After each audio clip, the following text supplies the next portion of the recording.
Alright guys, if you look, my windshield wipers go by themselves.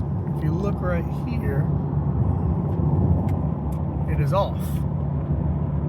Today I'm going to show you how to go ahead and fix that problem. I'll give you the part number, step-by-step process, because I don't know about y'all, but this is very annoying to me. So here's the stock one. Apparently this is a common problem. Mine's a 2016 F150. Apparently it's a problem in the 2015s, the 2020s, I believe. Haven't heard too much about the new models yet. This is a standard brand. I will tell you, everybody who's a stickler about using like their own brand, like you got to use Ford to replace Ford, I will tell you this, they're all made in China.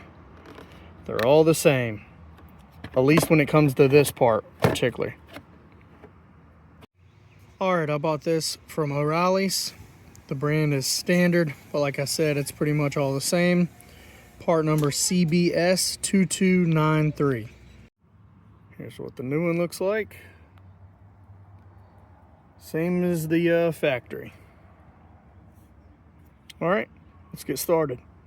Alright, if you get up under your steering column, you'll see 3 spots right here. It's a 5.5 millimeter.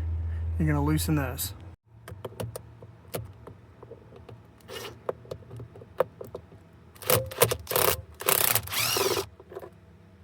After that, you're just going to start pulling it apart. Didn't give me too much of a hassle. Just be easy. Don't break no clips.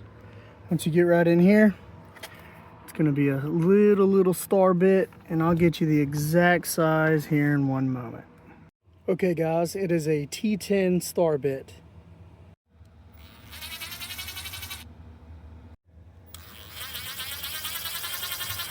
Okay, you got those 2 screws out. Literally just pulls out. The only thing holding it. Alright, you take the new one, slide it right in. You really can't go wrong. Once it's in place, put them 2 screws back in. Reverse the whole process. See if the windshield wipers stay on by themselves or if the problem is fixed. For me, it fixed the problem. It's off. So are the windshield wipers. Thanks for watching, guys. Please subscribe.